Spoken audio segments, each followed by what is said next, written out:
ओम श्री गणेशाय नमः। ओम श्री श्याम शिवाय नमः। ओम नमः शिवाय। हर हर महादेव। अथ चतुर्थो अध्यायः। चंचुला की प्रार्थना से ब्राह्मण का उसे पूरा शिव पुराण सुनाना और समय अनुसार शरीर छोड़कर शिवलोक में जा चंचुला का पार्वती जी की सखी होना। ब्राह्मण बोले, सौभाग्य की बात है कि भगवान शंकर की कृपा से शिव पुराण की इस वैराग्य युक्त तथा श्रेष्ठ कथा को सुनकर तुम्हें समय पर चेत हो गया है। हे ब्राह्मण पत्नी, तुम डरो मत, भगवान शिव की शरण में जाओ। शिव की कृपा से सारा पाप तत्काल नष्ट हो जाता है। मैं तुमसे भगवान शिव की कीर्ति कथा से युक्त उस परम वस्तु का वर्णन करूंगा जिससे तुम्हें सदा सुख देने वाली उत्तम गति प्राप्त होगी। शिव की उत्तम कथा सुनने से ही तुम्हारी बुद्धि इस तरह पश्चाताप से युक्त एवं शुद्ध हो गई है। साथ ही तुम्हारे मन में विष्णु के प्रति वैराग्य हो गया है। पश्चाताप ही पाप करने वाले पापियों के लिए सबसे बड़ा प्रायश्चित है। सत्पुरुषों ने सबके लिए पश्चाताप को ही समस्त पापों का शोधक बताया है। पश्चाताप से ही पापों की शुद्धि होती है। जो पश्चाताप करता है वही वास्तव में पापों का प्रायश्चित करता है, क्योंकि सत्पुरुषों ने समस्त पापों की शुद्धि के लिए जैसे प्रायश्चित का उपदेश किया है वह सब पश्चाताप से संपन्न हो जाता है। जो पुरुष विधि पूर्वक प्रायश्चित करके निर्भय हो जाता है वह अपने कुकर्म के लिए पश्चाताप नहीं करता। उसे प्रायः उत्तम गति नहीं प्राप्त होती, परंतु जिसे अपने कुकृत्य पर हार्दिक पश्चाताप होता है वह अवश्य उत्तम गति का भागी होता है, इसमें संशय नहीं है। इस शिव पुराण की कथा सुनने से जैसी चित्त शुद्धि होती है वैसी दूसरे उपायों से नहीं होती।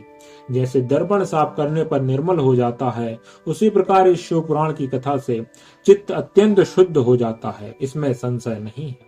मनुष्यों के शुद्ध चित्त में जगदम्बा पार्वती सहित भगवान शिव विराजमान रहते हैं। इससे वह विशुद्ध आत्मा पुरुष श्री श्याम सदा शिव के परम पद को प्राप्त होता है। इस प्रकार यह कथा रूपी साधन सभी प्राणियों के लिए उपकारी है और इसी कारण महादेव जी ने इसको आग्रह पूर्वक प्रकट किया है। इस कथा से भगवान उमापति का ध्यान सिद्ध हो जाता है। उस ध्यान से परम ज्ञान और उससे मोक्ष की प्राप्ति निश्चय ही होती है। भगवान शंकर के ध्यान में मग्न हुए बिना भी यदि कोई इस कथा को मात्र सुनता है वह दूसरे जन्म में भगवान के ध्यान को सिद्ध कर परम पद को पा लेता है। इस कथा के श्रवण से भगवान शंकर के ध्यान को प्राप्त कर पश्चाताप करने वाले पापी पुरुष सिद्धि को प्राप्त हो गए हैं। इस उत्तम कथा का श्रवण समस्त मनुष्यों के लिए कल्याण का बीज है। अतः यथोचित शास्त्रोक्त मार्ग से इसकी आराधना अथवा सेवा करनी चाहिए। यह कथा श्रवण भव बंधन रूपी रोग का नाश करने वाला है। भगवान शिव की कथा को सुनकर फिर अपने हृदय में उसका मनन एवं निधि ध्यासन करने से पूर्णतया चित्त शुद्धि हो जाती है। चित्त शुद्धि होने से महेश्वर की भक्ति अपने दोनों पुत्रों ज्ञान और वैराग्य के साथ निश्चय ही प्रकट होती है। तत्पश्चात महेश्वर के अनुग्रह से दिव्य मुक्ति प्राप्त होती है, इसमें संशय नहीं है। जो शिव भक्ति से वंचित है उसे पशु समझना चाहिए, क्योंकि उसका चित्त माया के बंधन में आसक्त है। वह निश्चय ही संसार बंधन से मुक्त नहीं हो पाता। हे ब्राह्मण पत्नी, इसलिए तुम विषयों से मन को हटा लो और भक्ति भाव से भगवान शंकर की इस परम पावन कथा को सुनो। परमात्मा शंकर की इस कथा को सुनने से तुम्हारे चित्त की शुद्धि होगी और उससे तुम्हें मोक्ष की प्राप्ति हो जाएगी। निर्मल चित्त से भगवान शिव के चरणार बिंदों का चिंतन करने वाले की एक ही जन्म में मुक्ति हो जाती है। यह मैं तुमसे सत्य सत्य कहता हूँ। सूत जी बोले, सौनक, इतना कहकर वे श्रेष्ठ शिव भक्त ब्राह्मण मौन हो गए। उनका हृदय करुणा से आर्द्र हो गया था। वे शुद्ध चित्त महात्मा भगवान शिव के ध्यान में मग्न हो गए। तदंतर विंदुक की पत्नी चंचुला मन ही मन प्रसन्न हो उठी। ब्राह्मण का उक्त उपदेश सुनकर उसके नेत्रों में आनंद के आंसू छलक आए थे। वह ब्राह्मण पत्नी चंचुला हर्षित हृदय से उन श्रेष्ठ ब्राह्मण के चरणों में गिर पड़ी और हाथ जोड़कर बोली, मैं कृतार्थ हो गई। तत्पश्चात उठकर वैराग्य युक्त तथा उत्तम बुद्धि वाली वह स्त्री जो अपने पापों के कारण आतंकित थी, उन महान शिव भक्त ब्राह्मण से हाथ जोड़कर गदगद वाणी में कहने लगी। चंचुला बोली, हे ब्राह्मण, हे शिव भक्तों में श्रेष्ठ, हे स्वामी, आप धन्य हैं, परमार्थदर्शी हैं और सदा परोपकार में लगे रहते हैं, इसलिए आप श्रेष्ठ साधु पुरुषों में प्रशंसा के योग्य हैं। हे साधो, मैं नरक के समुद्र में गिर रही हूँ, आप मेरा उद्धार कीजिए, उद्धार कीजिए। पौराणिक अर्थ तत्व से संपन्न जिस सुंदर शिव पुराण की कथा को सुनकर मेरे मन में संपूर्ण विषयों से वैराग्य उत्पन्न हो गया है, उसी इस शिव पुराण को सुनने के लिए इस समय मेरे मन में बड़ी श्रद्धा हो रही है। सूत जी बोले, ऐसा कहकर हाथ जोड़कर उनका अनुग्रह पाकर चंचुला उस शिव पुराण की कथा को सुनने की इच्छा मन में लिए उन ब्राह्मण देवता की सेवा में तत्पर वहां रहने लगी। तदंतर शिव भक्तों में श्रेष्ठ और शुद्ध बुद्धि वाले उन ब्राह्मण देवता ने उसी स्थान पर उस स्त्री को शिव पुराण की उत्तम कथा सुनाई। इस प्रकार उस गोकर्ण नामक महाक्षेत्र में उन्हीं श्रेष्ठ ब्राह्मण से उसने शिव पुराण की वह परम उत्तम कथा सुनी, जो भक्ति, ज्ञान और वैराग्य को बढ़ाने वाली तथा मुक्ति देने वाली है। उस परम उत्तम कथा को सुनकर वह ब्राह्मण पत्नी अत्यंत कृतार्थ हो गई।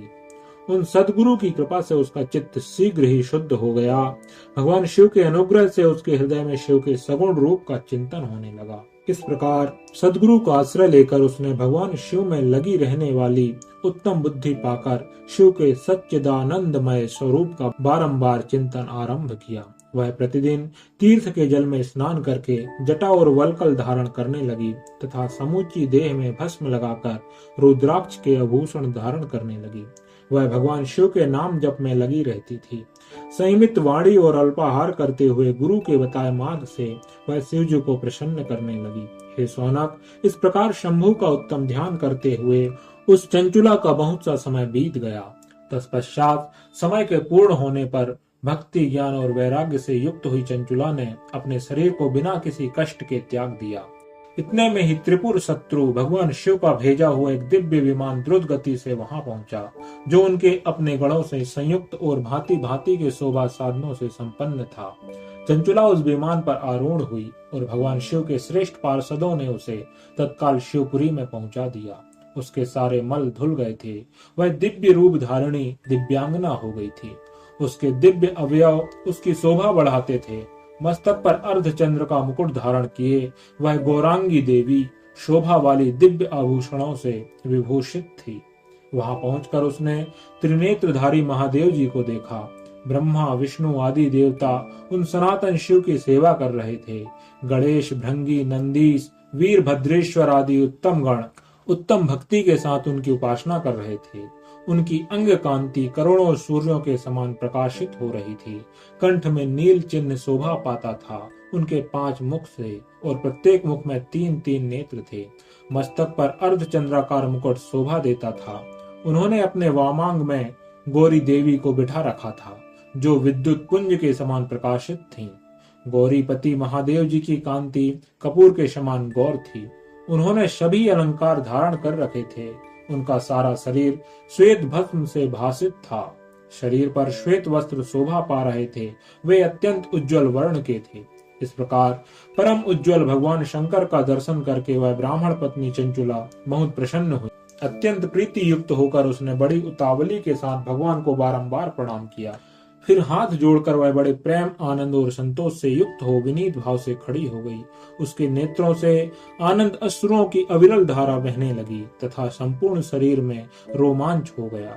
उस समय भगवती पार्वती और भगवान शंकर ने उसे बड़ी करुणा के साथ अपने पास बुलाया और सौम्य दृष्टि से उसकी ओर देखा। पार्वती जी ने तो दिव्य रूप धारणी बिंदुक प्रिया चंचुला को प्रेम पूर्वक अपनी सखी बना लिया। वह उस परमानंद घन ज्योति स्वरूप सनातन धाम में अविचल निवास पाकर दिव्य शोक से संपन्न हो अक्षय सुख का अनुभव करने लगी। इति श्री स्कांदे महापुराणे शिव पुराण महात्मये चंचुला सद्गति वर्णनम नाम 4th अध्यायः। ओम श्री शाम शिवाय नमः। ओम नमः शिवाय।